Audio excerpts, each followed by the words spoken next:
What if I told you there were entire American cities built in total secrecy during World War II?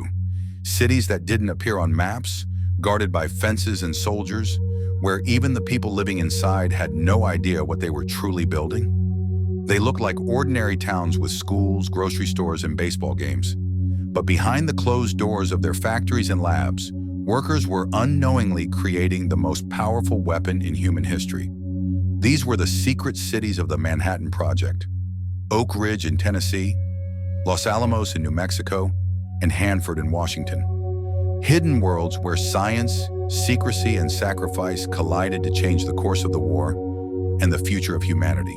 The year was 1942, and America was still reeling from the shock of Pearl Harbor. Factories were booming, soldiers were shipping out by the millions, and every American was being told to do their part. But behind the patriotic posters and ration books, an even greater race was underway, one that most people knew nothing about. U.S. intelligence had confirmed that Nazi Germany was working on splitting the atom, a discovery that could lead to a bomb with unimaginable power. If Adolf Hitler's scientists succeeded first, the consequences would be catastrophic. President Franklin D. Roosevelt and his advisors knew they couldn't wait. America had to act, and so began the Manhattan Project. A top-secret mission so large and so ambitious that it would stretch across the nation, cost billions of dollars, and involve more than 130,000 people. At the helm was General Leslie Groves, a hard-driving, no-nonsense military engineer, best known for building the Pentagon. Groves wasn't the kind of man who tolerated delays, excuses, or inefficiency. His orders were clear: organize, control, and deliver an atomic weapon before the enemy did. To handle the scientific side, he chose a brilliant but unconventional physicist, J. Robert Oppenheimer, a man whose sharp mind and poetic soul made him both inspiring and, at times, difficult to control. But there was a problem. Building an atomic bomb wasn't like building tanks or rifles. This wasn't something that could be assembled in a single factory.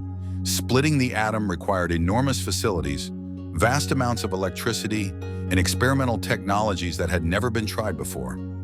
Uranium and plutonium, the raw materials needed for the bomb, could not simply be ordered from a warehouse.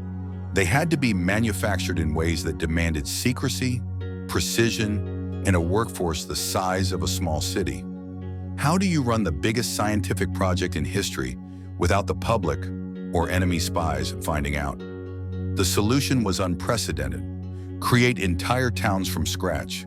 Not ordinary towns, but closed cities, fenced off from the world, guarded by armed soldiers, and absent from maps. Their populations would grow into the tens of thousands, yet their names could not be spoken outside their gates. Even those who lived and worked inside them often didn't know the true purpose of their labor. To outsiders, it sounded absurd. Build whole cities just to hide a project? But to Groves, it was the only way. The American government quietly bought up thousands of acres of farmland, displacing families with little warning and even less explanation. Remote valleys, desert mesas, and wide riversides were suddenly transformed into construction zones. Bulldozers tore through fields, barracks rose in rows, and fences wrapped around vast stretches of land like steel ribbons. Within months, places that had been sleepy corners of America were buzzing with activity, yet shrouded in silence. Recruits poured in by the thousands. Some were told they'd be building defense plants. Others were promised steady pay and housing during wartime shortages. Few asked too many questions. After all, this was the war era, and secrecy was considered a patriotic duty. Workers signed oaths pledging not to talk about their jobs, not even to their families. Mail was censored, phone calls monitored, and loose talk could lead to expulsion, or worse. And so entire communities sprang to life behind guarded gates. They had grocery stores, schools, churches, movie theaters, even bowling alleys. They held dances on weekends and little league games in the summer. On the surface, these were ordinary American towns, but beneath the hum of daily life was a hidden truth. Every ounce of labor, every machine humming in a factory, every chalkboard filled with equations. It all served one singular, unspoken purpose. The birth of the secret cities marked a turning point, not just in the war, but in history itself. For the first time, a nation was building entire worlds that weren't meant to be seen, communities designed for one mission and one mission only: to create the most powerful weapon mankind had ever known. And as the fences went up and the gates clanged shut, the stage was set. Oak Ridge, Los Alamos, and Hanford. Three names that would soon become synonymous with secrecy, sacrifice, and the dawn of the atomic age. Deep in the rolling hills of eastern Tennessee, a quiet valley once dotted with farms and dirt roads became the site of one of America's greatest secrets. In 1942, families there were startled when government agents appeared at their doorsteps, offering money for their land and telling them they had just weeks to pack up and leave. No explanation was given. Generations of farmers who had tilled that soil for decades were uprooted in an instant. Their barns and homes were bulldozed and fences began to rise. The valley was no longer theirs. It belonged to the United States government, and soon to history. This was the birth of Oak Ridge, a city that wasn't supposed to exist. Chosen for its isolation, abundant land, and access to cheap hydroelectric power from the nearby Tennessee Valley Authority, Oak Ridge grew faster than anyone thought possible. Within months, what had been farmland became one of the most heavily guarded construction zones in America. By the end of the war, Oak Ridge would house over 75,000 people, making it larger than many Tennessee cities. Yet it never appeared on a single map. From the moment you stepped inside Oak Ridge, you knew it was different. The entire city was encircled with barbed wire and watchtowers. Military police patrolled the gates, checking IDs, monitoring movements, and making sure no one left without permission. Even mail was censored. A letter sent home might arrive with whole sentences blacked out, leaving families confused and worried. But the residents of Oak Ridge were told one thing above all else: silence was patriotic. What you see here, what you do here, what you hear here, when you leave here, let it stay here. That phrase became Oak Ridge's unofficial motto. Life inside the invisible city was surreal. On the surface, it looked like any other American boomtown of the 1940s. Rows of prefabricated houses, schools for children, churches for Sunday service, even a bowling alley and movie theater. Workers stood in line at cafeterias, danced at community halls, and spent their weekends fishing or hiking in the Tennessee hills. For young couples, it could even feel like a fresh start. New jobs, steady pay, and a place buzzing with energy. But beneath the surface lay the great mystery. Oak Ridge wasn't just a town, it was a massive factory, or rather, a network of factories. Facilities with code names like K25, Y12, and X10 sprawled across the valley, each with its own guarded perimeter. These were some of the largest industrial plants ever built, covering thousands of acres, consuming staggering amounts of electricity. To anyone passing through, the buildings seemed impossibly huge, with endless rows of pipes, wires, and machinery. But what were they for? Most people working at Oak Ridge had no idea. Tens of thousands of men and women operated machines, filled logbooks, and turned dials, without knowing the true purpose of their labor. Many believed they were simply helping the war effort, building parts for new weapons or engines. In reality, they were enriching uranium, the critical fuel for the world's first atomic bomb. One of the most remarkable stories comes from the women of Oak Ridge. Young women, some barely out of high school, were hired to sit in front of massive control panels lined with gauges and knobs. Their orders were simple: keep the dials steady, record the readings, and never ask questions. What they didn't know was that they were controlling calatrons, devices that separated uranium isotopes. Scientists later admitted that these women, trained to follow instructions with precision, often did a better job than the engineers because they weren't tempted to experiment. They were too disciplined, too focused. Without them, the bomb might never have been possible. Oak Ridge was a city of secrets within secrets. Families lived next door to one another, but conversations about work stopped at the front door. A machinist might not know what the chemist down the street was doing, and the chemist had no clue what the physicist 2 blocks away was working on. It was compartmentalization on a massive scale, designed to keep anyone, even residents themselves, from piecing together the whole truth. By the end of the war, Oak Ridge had consumed more electricity than the entire city of New York. It produced enough enriched uranium to fuel the little boy bomb that would later be dropped on Hiroshima. And yet, many residents only learned the truth on August 6, 1945, when newspapers announced the bombing of Japan. Imagine the shock of realizing that your long shifts, your endless hours of turning knobs and logging numbers, had helped create the deadliest weapon mankind had ever seen. Oak Ridge was the invisible city, a place built on secrecy, powered by ordinary people doing extraordinary things without even knowing it. High on a windswept mesa in northern New Mexico, where the desert meets the mountains, stood a boys' ranch school. It was the kind of place where wealthy families sent their sons for fresh air and discipline, far away from the bustle of the cities. But in 1942, the school was abruptly closed, its land seized by the government. Soon, construction crews and soldiers rolled in, transforming the remote mesa into one of the most secretive sites in America. Its new name would be Los Alamos, but officially it didn't exist. Unlike Oak Ridge, which buzzed with tens of thousands of anonymous workers, Los Alamos was designed for a different purpose. This was to be the brain of the Manhattan Project, a laboratory where the finest scientific minds in the world would gather to solve the ultimate puzzle: how to design and assemble an atomic bomb. At the center of it all was J. Robert Oppenheimer, a theoretical physicist from Berkeley, California. Brilliant, eccentric, and eloquent, Oppenheimer had a knack for inspiring those around him. He was a man of science, but also a poet and philosopher, someone who quoted the Bhagavad Gita as easily as he sketched equations.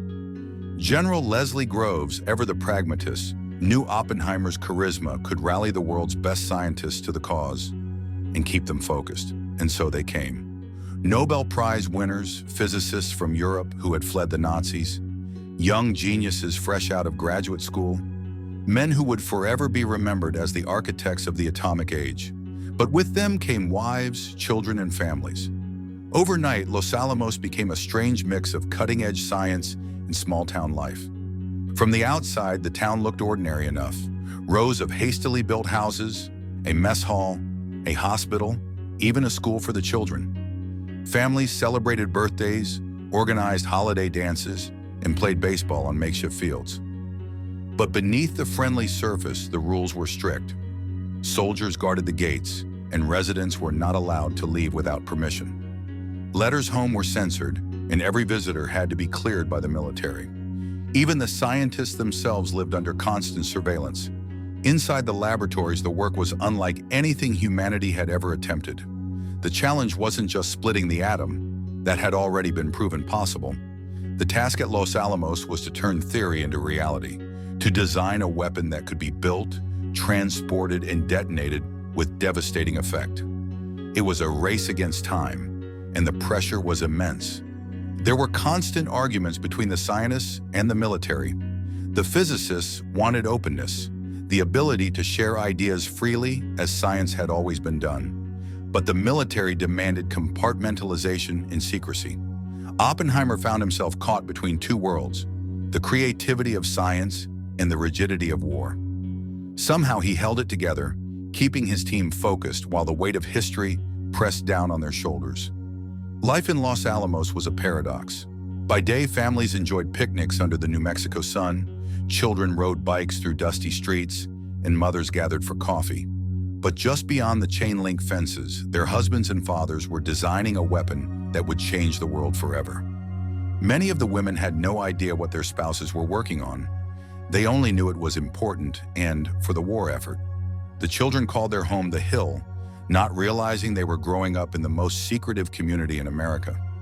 Security was so tight that even deliveries came under scrutiny. Workers joked that the town seemed to swallow supplies endlessly. Endless shipments of paper, typewriters, blackboards, and laboratory equipment. Truckloads of uranium and plutonium arrived under heavy guard, their true nature known only to a handful of men. By 1944, Los Alamos was buzzing with discoveries and crises. The design of the bomb had split into two paths, one using uranium, the other plutonium. The uranium weapons seemed simpler, but plutonium presented challenges that threatened to unravel the entire project. Scientists worked day and night, scribbling equations, building prototypes, and running dangerous experiments that sometimes ended in near disaster. And yet, despite the secrecy, despite the pressure, there was also a strange sense of community. Families threw Christmas parties, scientists hiked the mesas, and friendships formed under the desert stars. For many, it was both the most stressful and the most exhilarating period of their lives. But make no mistake, Los Alamos was not a free community. It was in many ways a gilded cage, a prison of intellect, guarded by fences and secrecy. The people there lived ordinary lives in extraordinary circumstances, unaware that their work would soon unleash power beyond imagination. When the atomic bomb was finally tested in the New Mexico desert in July 1945, it was the culmination of everything that had begun in this hidden town. But during the war itself, Los Alamos remained shrouded in mystery, a city that didn't exist on maps, yet carried the weight of the world on its shoulders. On the dry, windswept plains of eastern Washington, along the banks of the Columbia River, farmers once tended apple orchards and cattle ranchers worked their fields. Small towns dotted the landscape, including Richland, Hanford, and White Bluffs. Life was quiet here, built around the rhythms of agriculture and community. But in 1943, everything changed. The U.S. government arrived with a blunt message. The land was needed for the war effort. Families were given just weeks to pack up and leave. Schools closed, farms were abandoned, and entire towns disappeared almost overnight. People were bewildered. They weren't told what was coming, only that it was too important to question. Soon the residents were gone, and in their place came the Army Corps of Engineers, followed by thousands of workers who would build one of the most extraordinary industrial sites in history. This was Hanford, the third great secret city of the Manhattan Project. If Oak Ridge was the factory and Los Alamos the laboratory, Hanford was the reactor. Its mission was staggering: to produce the world's first large-scale supply of plutonium, the rare and unstable element that would fuel the deadliest weapon humanity had ever conceived. The site chosen was vast, stretching over 600 square miles. Its isolation was key. Far from big cities, yet close enough to the mighty Columbia River, whose waters would be needed to cool the enormous reactors. Within months, the once rural land was unrecognizable. Gigantic construction projects rose from the desert: reactors, chemical plants, laboratories, and dormitories. Workers arrived by the tens of thousands, swelling the workforce to over 50,000 at its peak. Like Oak Ridge, Hanford was a city of transplants. People came from every corner of America. Farmers' sons from the Midwest, women seeking wartime jobs, Black and Latino laborers from the South. They came for the paychecks, for the promise of steady work, and sometimes simply because it was their patriotic duty. Few of them had any idea what they were building. The secrecy was absolute. Conditions were tough.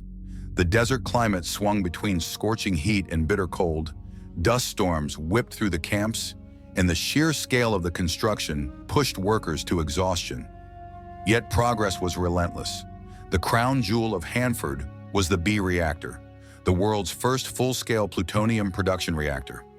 It was an engineering marvel, designed in near impossibility and built in record time. To most workers, it was just a massive building of concrete and steel.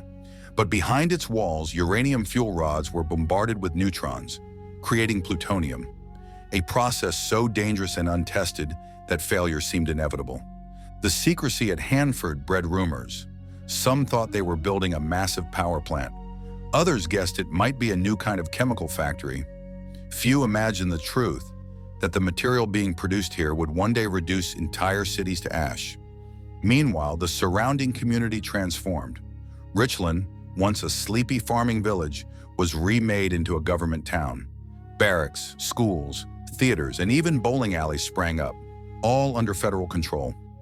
Families lived in prefab houses known as alphabet homes, identified by letters according to their size. Workers joked about living in B houses or F houses, never realizing the bitter irony that B was also the name of the reactor producing plutonium. By 1944, the first plutonium was shipped from Hanford to Los Alamos. It was here in the desert of Washington that the material for the Fat Man bomb, the weapon that would eventually devastate Nagasaki, was born. Few of the thousands who labored at Hanford knew their role in this grim achievement.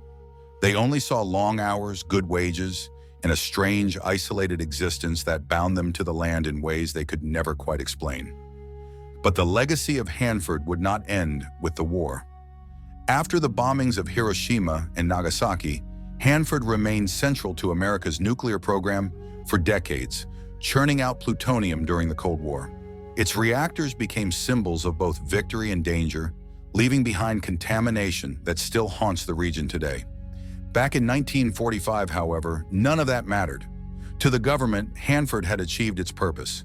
The farms and orchards were gone, replaced by cooling towers, reactor blocks, and chemical waste ponds.